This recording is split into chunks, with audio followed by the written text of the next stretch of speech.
Well, welcome YouTube friends and family to today's edition of the Wellness Homesteader. I always hate bringing you bad news, but before we get into the video today, I, quite by accident, just picked up my phone and was checking for comments and saw that over on Blessed Beyond Measure, they lost their 21, I think, year old son. No details or anything, but I am so sure they could use our thoughts and prayers. And if you remember, I had done an earlier video because they lost their entire home in the Kentucky tornadoes. So please, if you're so inclined, I'm sure they would appreciate your prayers. All right, so what are we going to do today? Well, I'm trying to follow some of the principles that I shared in my last video about having a baking or a cooking day. So that's what I'm doing today. So here I have a loaf of my very favorite maple buttermilk bread, and I have videos on that. It's in my cooking playlist. But I decided I am going to try to make a full-on World War II ration meal with what I have on hand. So you know my love of sweets. So the very first thing we're going to make is a chocolate depression cake, which has no egg, no dairy, and no butter in the cake. And if you choose to make a frosting, it would have butter in it. Pardon me. So I have preheated my oven to 325, and I am going to be using my Pyrex bowls here. So let me get you over here so you can see what I am doing. So I have greased an 8x8 baking dish. You can use, in the time they probably were using lard or perhaps a tiny bit of their precious butter or margarine allotment, shall we say. And we have two bowls. So we're going to put the dry ingredients in one, and we're going to put the wet ingredients in the other. So let's start with the dry ingredients. So I hope you all can see, I've really liked all of my label containers. It has stayed remarkably organized. Some of the things that I use really often, like my sugar and my bread flour, I actually have those in the big glass canisters, and that still works well for me as well. So what we need is a 1.5 cups of flour. So my cup measure won't fit into this narrow canister, so I have to do it in half cups.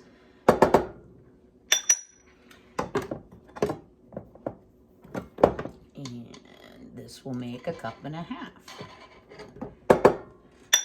Perfect. All right, the next thing we're going to need is some cocoa powder. So we need 4 tablespoons. So let's add that. Guys, you know I always have to fiddle and read this. I don't know why. I'm just leveling these off. So, you know, this would also be a really good cake if those in your family have egg or dairy allergies. They could still have their cake and eat it too without coming in contact with allergens. Okay, so we're going to call that 4 tablespoons. You give that a little bit of a stir. And some of you may be wondering, oh my word, you're using your Pyrex.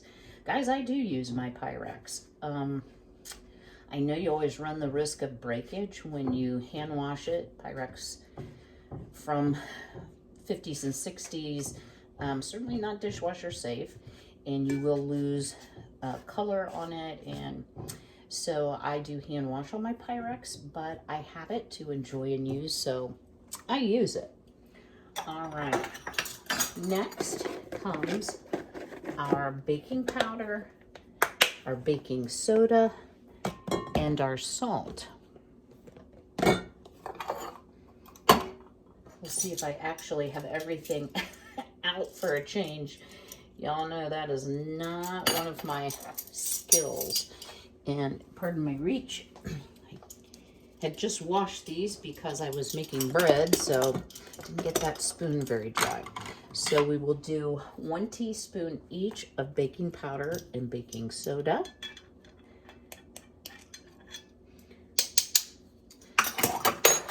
And I have to just say how innovative home cooks really must have been back in time of rationing, given the fact that things simply weren't available for them, and they had to do some experimentation and probably, I would guess, eat some of their mistakes given the scarcity of food and the need to really conserve. Now to that, we're going to add half a teaspoon of salt.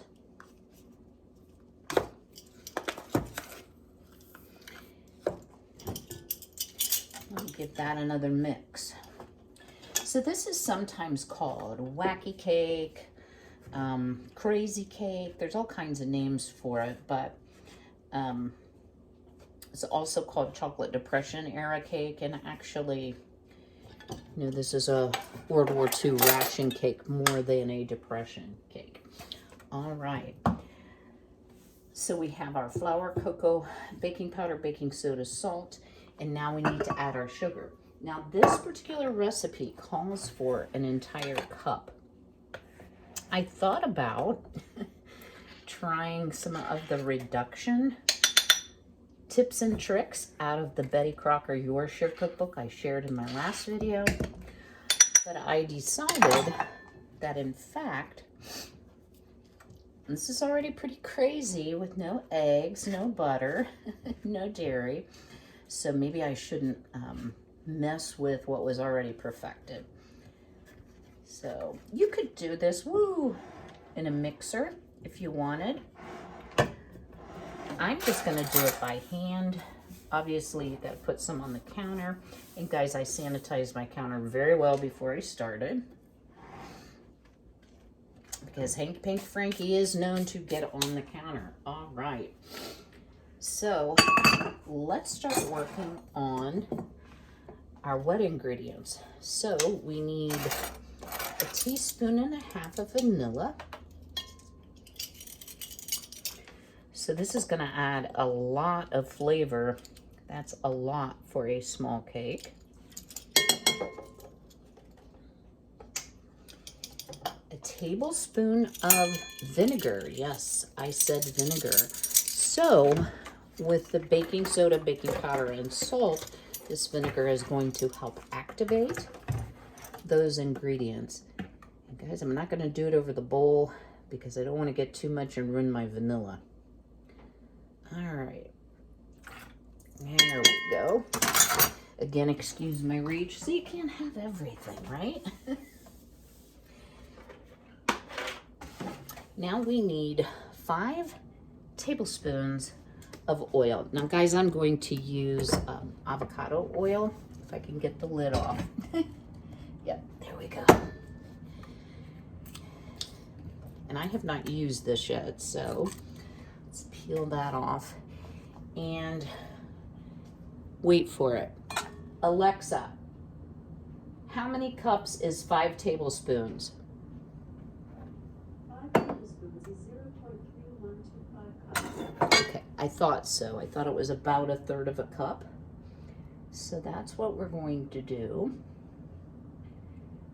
And guys, you could use whatever oil. I wouldn't recommend olive oil just because the taste could be kind of off-putting.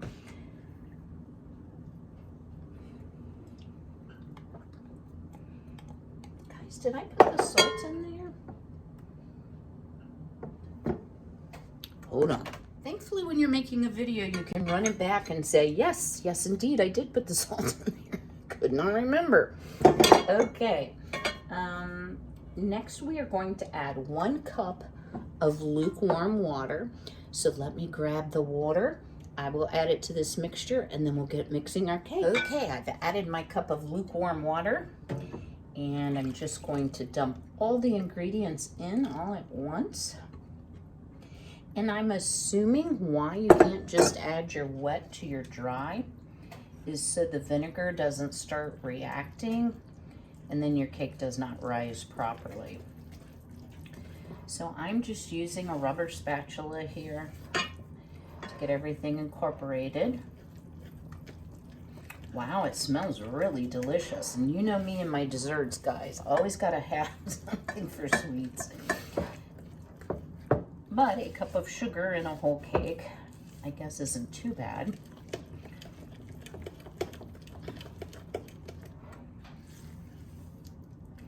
And that looks really, really great.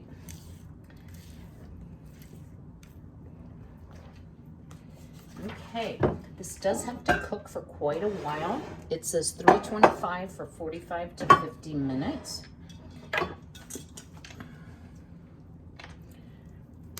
So let's get all of the goodness out of this bowl because, oops, there's a little bit of dry. We certainly don't want to waste. And believe me, making this cake is not our only chore for today. We about lost that right in the batter. We are actually also going to make our dinner using ration recipes. Okay.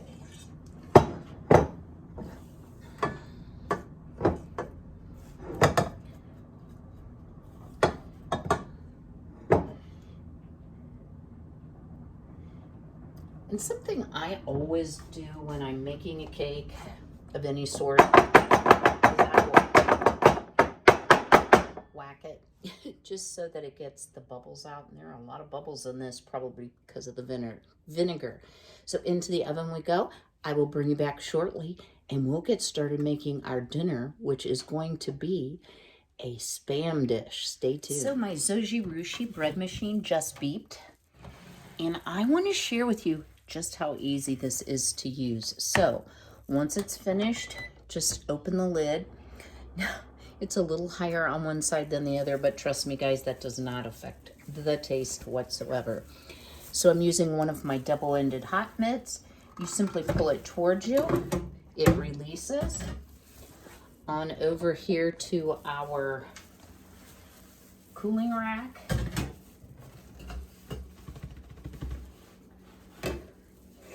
Shake it a little bit, out it comes. And guys, is that a pretty loaf of bread or what? I wish you could smell it. So this loaf of bread is about 7 inches at the high point. I'm not sure why often I have a high end, but it always tastes delicious, so I'm not going to complain about that. So we will let our bread cool. One of the other things, and I will drop a link to this machine in the description box. Guys, look how clean this pan is. It does not even look like it was used, right? So, in the interest of my gas bill, I am just going to let the heat come out into the house. Our chocolate cake is just about finished. It has just seconds, so I'll just let that go off and bring it out. Now, let me go get it. Hold tight a second, guys. And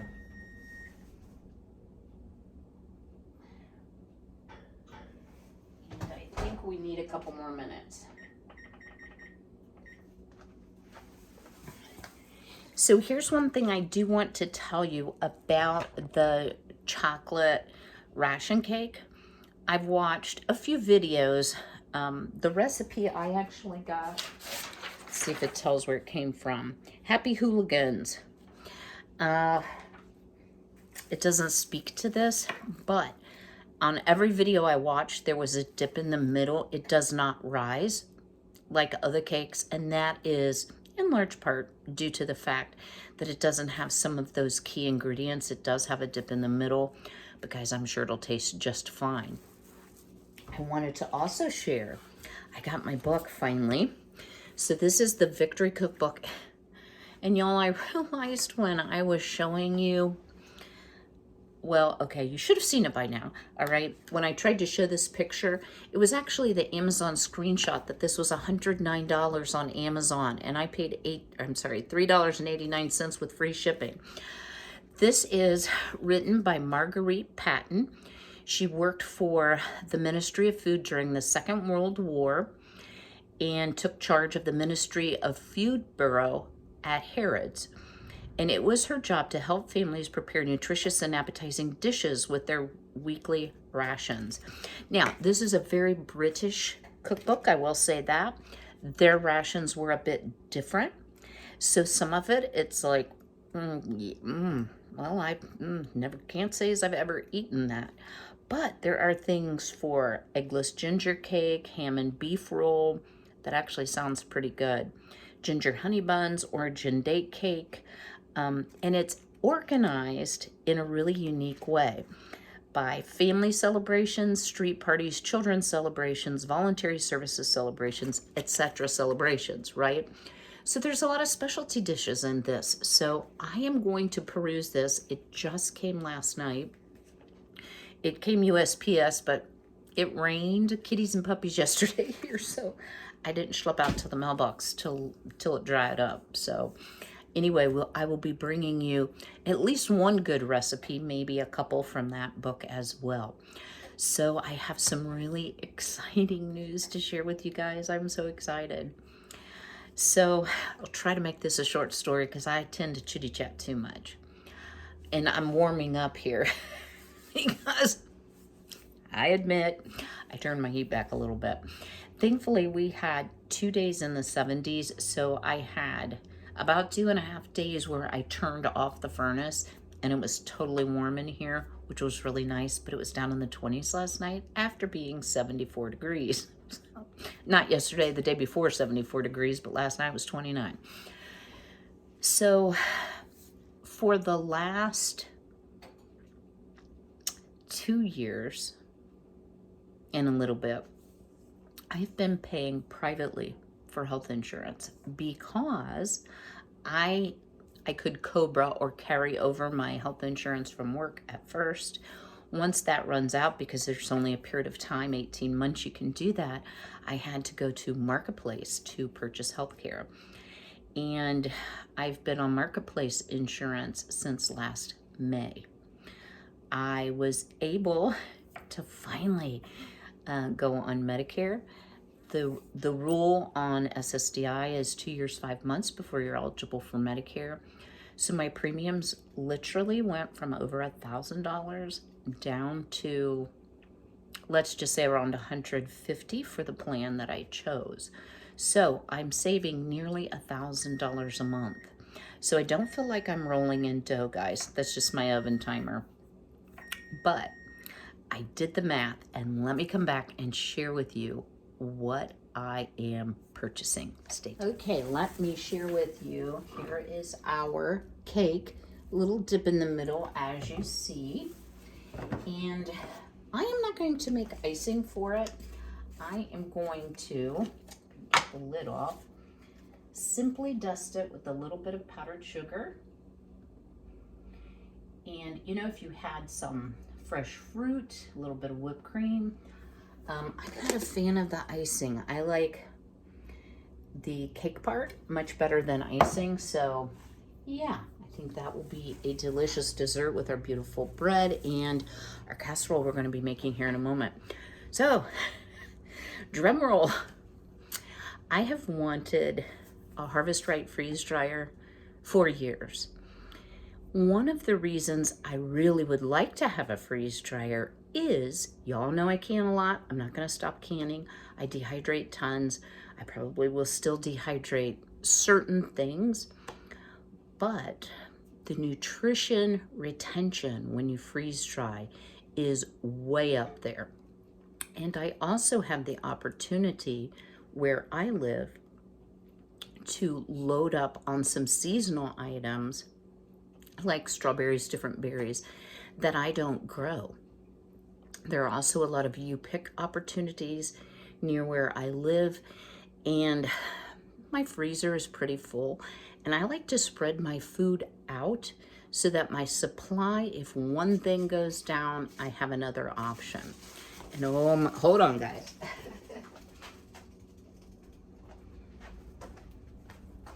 I'm pre-cooking some potatoes and they were about to boil over. So even though I have a whole house generator, let's just say the whole grid goes down. I have no gas, no electric, no way, and I'm gonna lose my freezer. I'm also not gonna have any electricity to can it. So then I would go to my dehydrated and canned goods supply. But I thought, I don't know what the nutritional value is. I would have some fresh if it's in season. I'm giving you all the justifications, aren't I? Yeah. So I did order a medium-sized Harvest Right. I ordered the one with the oil-free pump, which was a big additional cost, but that way I won't have to change the oil. I ordered the table that it will sit on. And a little sad about this, they said 8 to 10 weeks on delivery, but that would be just about the time that some things in Ohio will start to come into season, so I think it will still be timely. I just wish I would have done it sooner. So I'm using my healthcare savings towards my Harvest Right freeze dryer, so I cannot wait to share with you from start to finish what I'm going to make. A lot of what I'm interested in is doing, I'll say meals in a jar, but dehydrated things like soup, etc. I mean, you've all heard the whole issue on Thrive Life and some of the other companies that can no longer produce or distribute those freeze-dried foods due to supply chain issues. So if I can grow or source the food and then freeze dry it, it will stay good depending on the item and how it's packaged for 25 to 30 years. And I probably won't be here in 30 years, but I might. You never know. And I think it will make great gifts. My son likes to hunt. I think it will be a great option to do little packs of soup for him that he can just add water to. So I look forward to sharing that with you. So let me get reorganized here. I'm going to swing you around and we're going to start cooking a dish that came from 1942 rationing. Stay tuned. Okay guys, I'm cooking my potatoes, but before we get started, I wanted to share something really interesting out of this Victory Cookbook. And again, remember this is from British rationing, not necessarily US rationing. And it was probably glacé is how you say it, G-L-A-C-E, glacé icing. This is also known as water icing. Icing sugar could be purchased as part of the sugar ration. Sift the sugar if it has lumps and blend with a little water. The icing can be flavored with essence, which I think essence is like extracts, or sifted cocoa or chocolate powder or coffee essence or liquid coffee.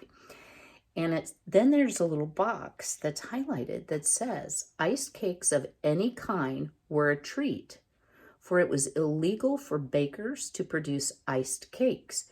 You could ice cakes at home if you had the ingredients. How about that? And also, tiered cakes were illegal. So lots of great ideas in here. Like if you're baking a cake and you're like, oh no, out of butter, you could actually switch up and go to some of these rationing era recipes. Okay, let me switch you over a little bit and kind of show you here what I have. So I have some salt, pepper, granulated garlic.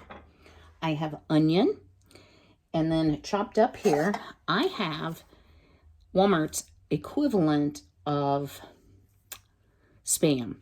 But guys, I got this by accident. It says bacon flavored. It does not smell like bacon. It smells like Spam, but hey, I'm excited to try it. So in the pot over here on the stove, I have peeled and diced 5 potatoes, and I'm cooking those until it's tender.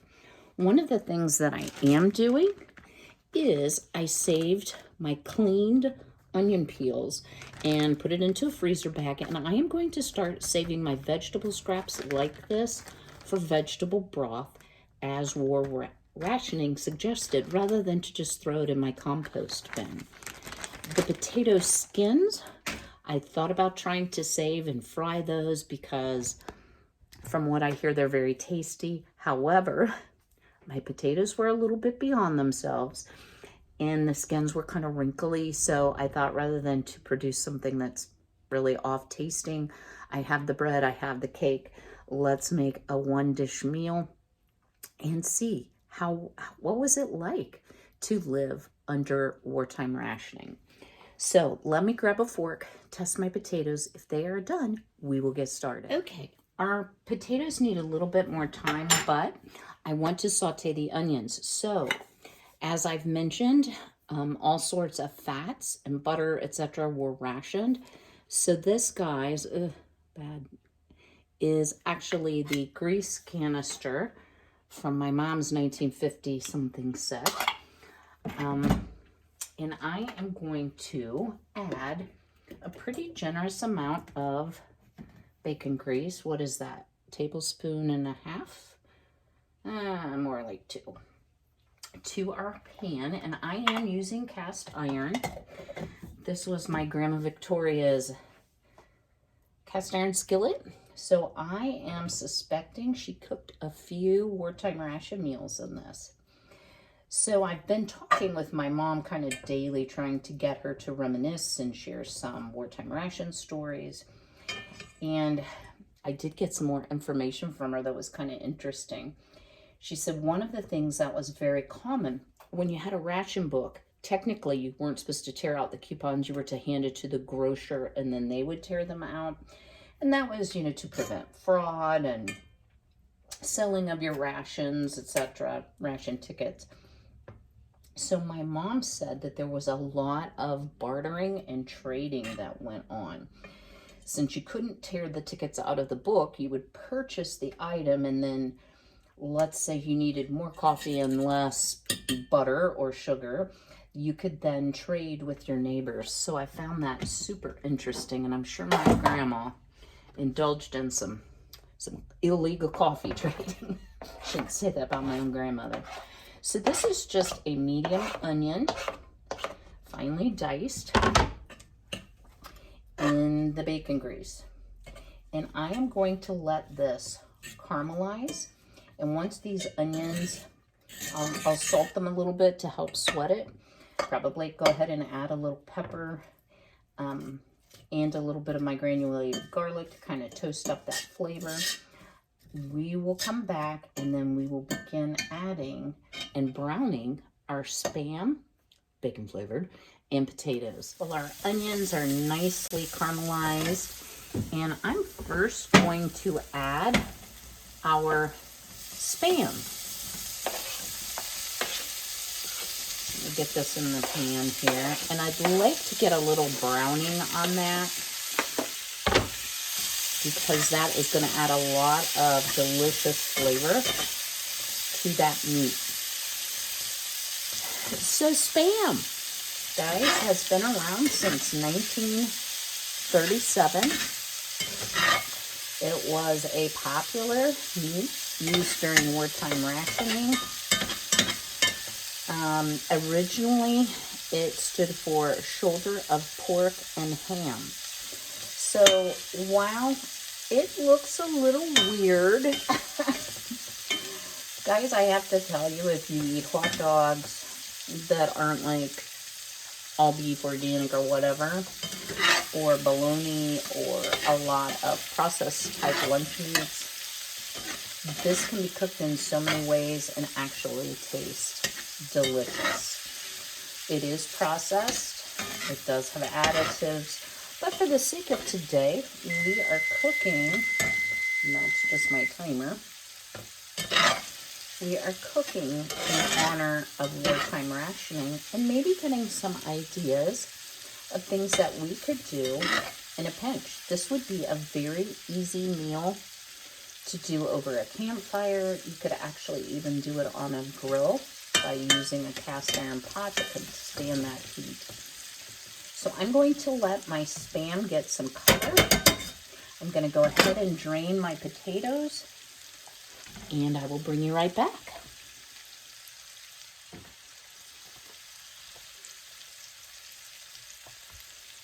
What a delicious and tasty looking spread, all done with World War II rationing guidelines. I failed to mention, guys, the bread has no sugar, no eggs, and only 2 tablespoons of butter. So I thought that that was close enough on the rationing. Here is our Spam hash. I keep calling it a casserole. I have some home canned pickled beets, and of course my plate here with a little bit of everything. So let's give it a taste test. Is bacon Spam all it's cracked up to be? It's screaming hot, but it looks so good.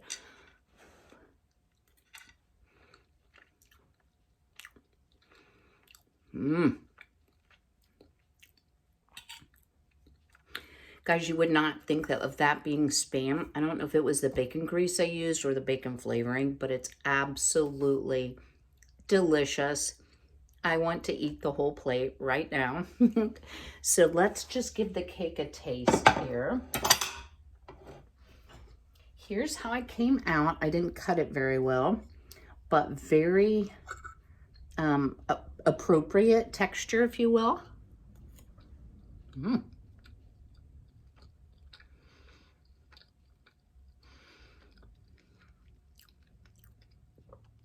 Little denser than a regular cake, not as dense as a brownie, but delicious chocolate flavor. So I am going to call both of these dishes 2 thumbs up. Definitely going to be a repeat for me. I don't like to eat a lot of processed food, but you know what, guys? As we see those shortages in the grocery as prices increase and things are unavailable or unaffordable, this could be a good option for you. And I'll be growing my own potatoes and onions. So I hope you've enjoyed this video. If you would, go ahead and smash that like button. Drop me a comment below. Would you try Spam hash or World War II ration cake? I'd love to hear. And as always, be healthy, be well, be blessed, and I'm going to go pig out. Take care.